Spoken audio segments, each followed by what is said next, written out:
I can marry my wife. That means who can't marry my wife? Plot springs from our characters' desires or their fears and what they're willing to do to fulfill those desires or to avoid those fears. The individual is universal. The more you go in on your own experience, the more everyone feels on it. It works the other way around too, right? If you go too universal, no one attaches to it. We're going to be talking today about how to write a scene that no one forgets. Because it's very easy to create a scene that honestly is forgettable. People read it, they go through it, and then they have no reason to ever return to it, even though it might be the scene that, from our perspective as a writer, was like a real pivotal moment. So I want to make sure that it's doing what we need it to do. Okay. So there's going to be 4 key characteristics that we're going to be focusing on.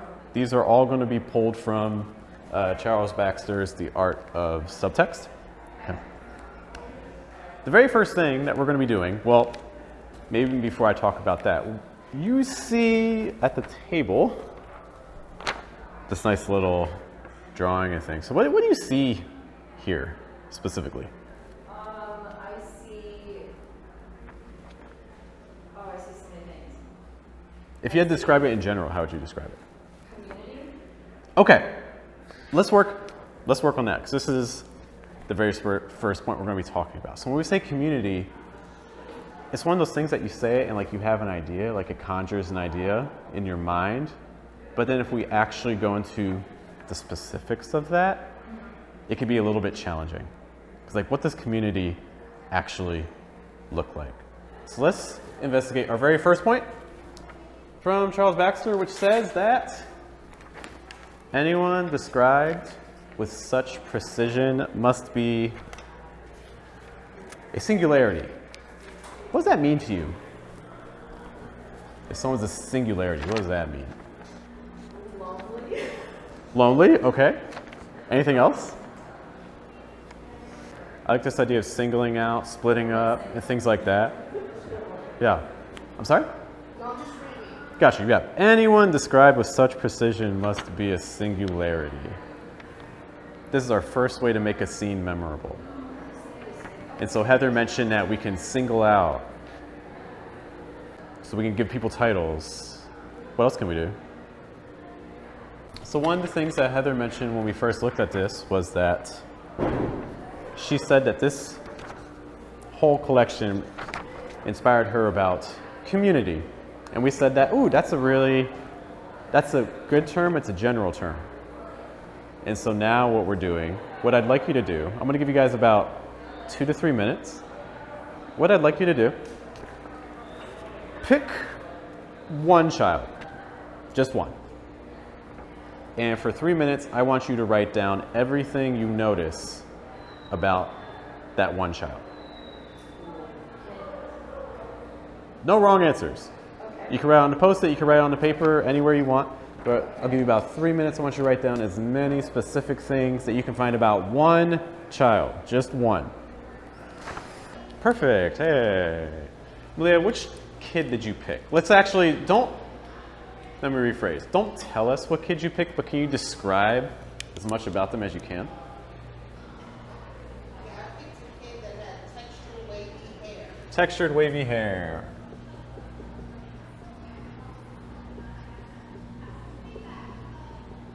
Okay, what else? Uh-huh.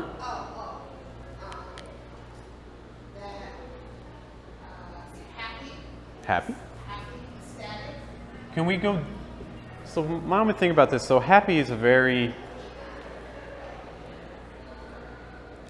something is present that you saw objectively that brought you to assess it as happy. What did you see that showed happiness to you? Eyes squished, not open. Squinched eyes. This is some vocab out with textured hair, squinched eyes. This is good. Okay. Anything else? I'm going to pause there. Heather, do you have enough information to know which child she's talking about? Yeah. Which one is it? He's sitting at the very top of the triangle tent. Okay. The climbing wall. Yeah. Malia, is it that one? Yeah. Look at that. Okay. So let's So let's go back to our original point from Charles. Okay, so Charles says that anyone described with such precision must be a singularity. When we first looked at this picture, I asked Heather, Heather, what do you see? Heather, you told me you see community. If Malia just told you, hey, my person is community, would you have been able to find that character? No. No. So what did we have to do? We had to say, oh, textured wavy hair, happy, squinched eyes, mouth open, sitting on the... Now we identify it. We've taken the general, not that the general is wrong, but it's hard to identify, right? And we've narrowed down. We've gone to the specific. We've created a singularity. Okay. It is hard to attach yourself to a scene or to a character that has no singularity to it, that lacks precision. The more that we can go in and describe the person, even if the person's not us, the more we can become them. I was working with poet Vibe Francis once, and her big thing is, you know, the individual is universal. The more you go in on your own experience, the more everyone feels on it. It works the other way around too, right? If you go too universal, no one attaches to it. It's too broad. Point number 2 from Charles Baxter, Art of Subtext, is that a writer must welcome conflict and walk straight into it.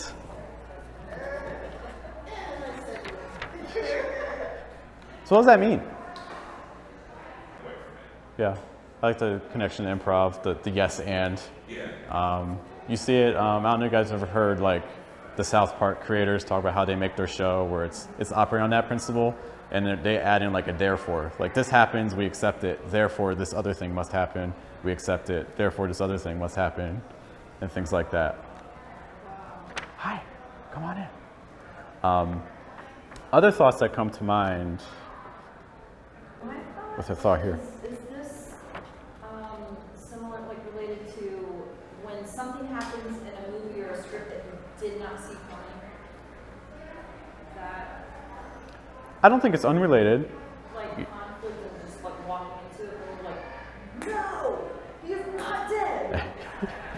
So I'll apply it to, is everyone here poet, writer? Not a poet, but I'm just here. Okay. I didn't know there was a festival here, so You just wandered right into it. Oh my gosh. And she accepted it and she said and then she saw more. This is good. Yeah. Yeah. so, you know, I want to take the time to come here and see what's going Yeah, on. for sure. So, I think that's fair. it's a writing workshop, right? Yeah. So I think that as writers, sometimes you have the scene or you need to write about the thing, but you don't like to write about it. Or sometimes you're trying to end the poem, but instead of going where the poem needs to go, you're like, but everything's okay, everything's happy, and then you end the poem.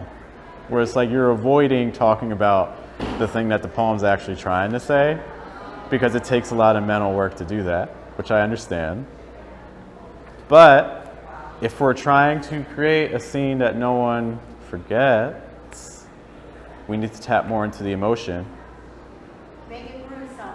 You know, we gotta step into it. What's the new truth your poem's trying to lead to you?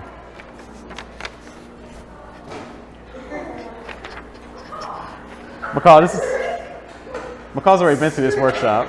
I got nothing new to teach her. Okay. So let's apply this. So if you guys can, take a look again at your drawings. McCall, you've already done this before, but what I'd like you to do, I'll give you guys about 2 minutes. I want you to pick one child. Pick one child in it. I want you to write down what potential conflicts does this child have. For instance, in our first scene, what happened? Heather mentioned, Malia mentioned the kid at the top. What are some things that, what are some conflicts he could have? Could fall. That's potential conflict. Okay. What are some other conflicts that could come from that too, though? Give you guys about 2 minutes. 2 minutes. What are potential conflicts? We don't have to be all formal and things like that. Tell me, what are some of the conflicts that you thought of for your characters? Low self-esteem. Low self-esteem. You can tell that from the. All right, let's go.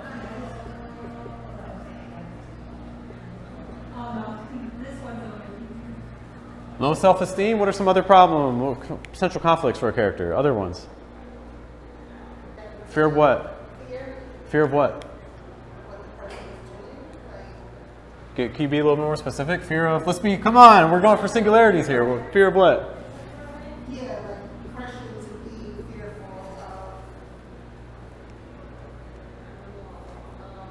of. Fear of expectations or fear of not meeting expectations, maybe? Yeah, not meeting expectations. Okay.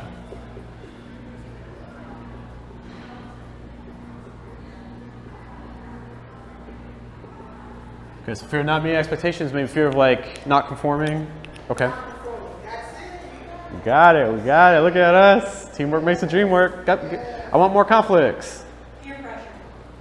So peer pressure, I would say it's kind of fall in line. To be fair, it depends on the exact one. More conflicts. I'm a very conflicting person. I want more conflicts. This child looks like they're about to eat sand because of the fight. So what's that a fear of? What's the conflict Oh, for me, in general general, for one of the characters here? Trauma response. Well, what's the conflict? What created trauma response? Well, this kid in the sand looks like he's about to eat sand because of the fight. So what's the conflict though? That he shouldn't be eating sand. Is he conflicted about that? He's about to do it. It doesn't sound very. What's the conflict?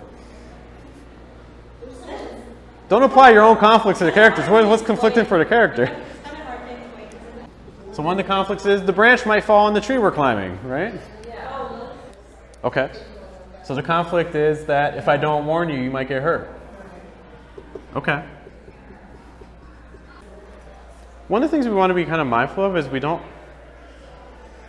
like projecting too much, because we can't, sometimes we put too much of our own expectations onto characters instead of letting the characters arrive at their own conclusions. So don't project on me, don't speak for me. Let your characters speak for themselves. Okay? You might look at them, for instance, eating something or doing something and be like, oh, they're doing this as a trauma response, but they might just be doing it because they like it. You know? It depends on how they write out it and how they feel to you. For sure. We're not literally in our heads, so focusing on the objective things. Like this is like, the branch literally might fall. Like, objectively, it literally could, because they literally might be too heavy, right? So the more we can kind of think about the concrete conflicts that are visible, we can get into like the interior ones too, but I think it's as a starting point, seeing what's actually happening at the level, and then we can dive further in from there. Questions about this second point. So again, a writer must welcome conflict and walk straight into it. So if they're climbing the tree, we're not going to just erase the fact that the tree might not hold them. We're going to be like, nope, this tree might actually fall. And maybe for our poem, it needs to. Are you brave enough to do that?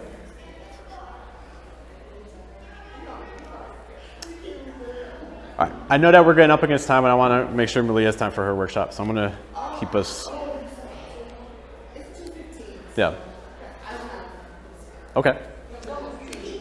Okay. I'll keep rolling. I'll keep cooking. All right. Number 3.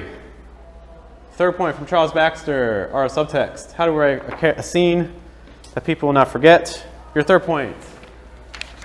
Plot springs from our characters' desires or their fears and what they're willing to do to fulfill those desires or to avoid those fears. That's what every single movie you see is about. Boy wants girl. Man wants job. You know? Woman wants to be successful. Right? Every movie is about this. Questions about this point before we elaborate?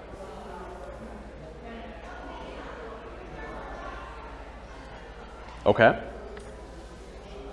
The better we understand our characters and what they want, but not just what they want, what do they not want? What are you trying to not have happen to you? I want the job, but I don't want it to take up my whole life, right? I want to be with the person, but I don't want to move across the country to be with them, right? Going back to our kids in our picture, I want you to pick one child, just one, and I want you to think about what are 3 things that they want and what are 3 things that they are afraid of. So we have this little girl who's climbing like this rope course, right? And she's close to the top. Okay? Let's talk about her wants. What do you think she wants? What does she want? She wants to reach the top. Sure.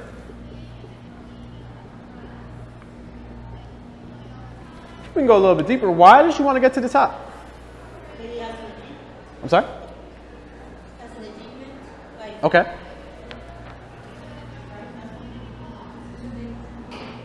So it's to feel successful, she wants to feel successful, and that would make me feel successful if I was able to reach the top. She wants to beat the boy. Okay.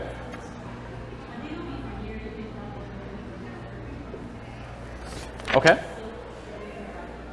What else could she want? Anything else? She wants to beat the boy. She wants to get to the top. What else does she want? Have fun. She wants to have fun. McCall, the last time you climbed the rope course, what did you want?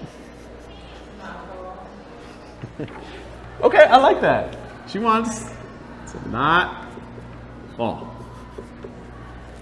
I think she wants to not. I agree with that. Okay.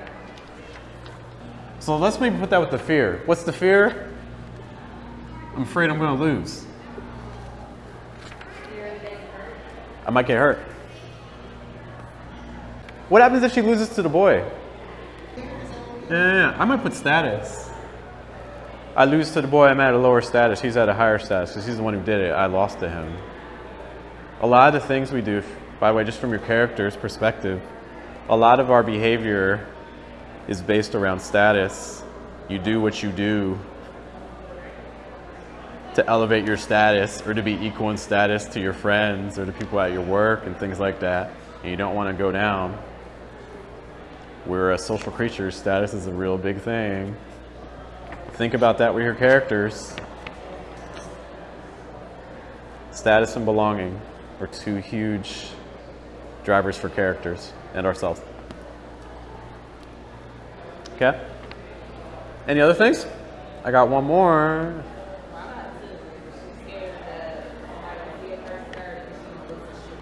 Okay. So can I say embarrassment maybe? Okay, so our 4th point for trying to create a scene that no one forgets. I got to recap everything. Okay, so we start off with our character. We got to be singular. We got to be precise. General is great. It has its place, but it's going to be hard for our reader, for our viewer. This isn't just writing. This is art. This isn't just art. This is communication with anyone. This is everything. The more you can individualize, the more we can enter it. The second thing, we have to welcome conflict and walk straight into it. Stop pretending everything's good. But also be willing to explore why it's not good. Third thing, plot springs from characters' desires or fears. The more we understand what our characters want and what they don't want, the more evocative the scene is. Because the scene, it happens all the times in movies. The thing that the character doesn't want to happen, happens. Right? That's the whole reason there's a story. If it didn't happen, there wouldn't be a movie. Our final thing, obsession and congested subtext have a tendency to enmesh and co-opt innocent bystanders. The things I want and I don't want, I actively try to get and avoid, and because I act, unfortunately, there's collateral damage. Only one person gets the job. If I get the job, what about my best friend? I can marry my wife, but that means who can't marry my wife? Right? unless if you take them to a country where I mean, hey, you can go to Utah. Not to call anyone out. You can go there. Or no one is ever gonna know. You know? You can have questionable relationships with people. You can do that. I won't stop you. You know? Other things that this makes you think of. Have you ever done something that benefited you but hurt someone else? Don't remember. Have you told someone that story? I know we like to be the good guy. But don't you get kind of suspicious when someone's always the good guy? Say that again? Don't you get suspicious when someone's always the good guy? Every time, in every story? Really? Think about how one of these impacts someone else unintentionally. And think about how one of these fears impacts someone else unintentionally. Okay. Give you guys 2 minutes. How are we unintentionally co-opting and enmeshing innocent bystanders? We can go back to our friend. Where was she? So our friend, the girl climbing up to the top. Okay? So if she reaches the top successfully, who does that impact? Okay, so it's the competition that impacts all the other people playing, right? There's one winner. I feel good. How do they feel if they lose? Yeah, do you guys have kids? I can tell you how the other kids feel. Okay. Who else could be impacted by this? They may not be shown in the picture. Let's just imagine. Imagine you have a What girl. about the parents? Like, How do you think the parents feel? Potentially. specifically the girl's parents might be proud. Parents could be proud. Yeah. What if one of the parents was like, hey, don't climb that thing. You fell last time. And then they see the kid climbing up to the top again. How does the parent feel?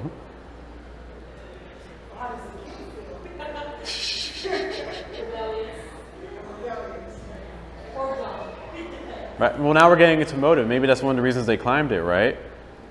So this gets back into the want and the fear. I want to show my parents. I'll show them something. I'll climb this thing they told me I couldn't climb. Look at me, I'm climbing it. What now? Right? Okay. How about from a fear? So what's something that they do that might negatively impact someone else? What's up, Diane? How does, if the character gets hurt, how does that impact other people? How does that impact what? How does that impact other people if she gets hurt? Secondhand Oh, trauma. okay. So it could be traumatic to the other kids who get to see it. What if the kid didn't know how bad she gets hurt? Yeah. So even the other kids around it might see it happen. They might get scared. If I'm climbing the thing and someone else falls, I'm like, Maybe I don't want to. maybe I'm going to go the other way, right? Yeah, for sure. That kind of gets us all the key things I need us to think about. If we're trying to create a scene that people remember, the better we can understand our characters by individualizing them, by understanding the conflict that the character has, by understanding what are they afraid of, by understanding what they want. Not what we want, not what we want for our character. What does the character want? And then understanding, because the character wants this, and because the character is avoiding this, how is that impacting everyone else around them? Your character might get everything they want, but everyone else around them might be miserable because of that, right? How does us achieving or not achieving our goals impact the other people around us in our lives? The better you understand that, the better your scene's going to be. Cool? Hey, thank you guys. I appreciate you. Thanks for letting me run into your time.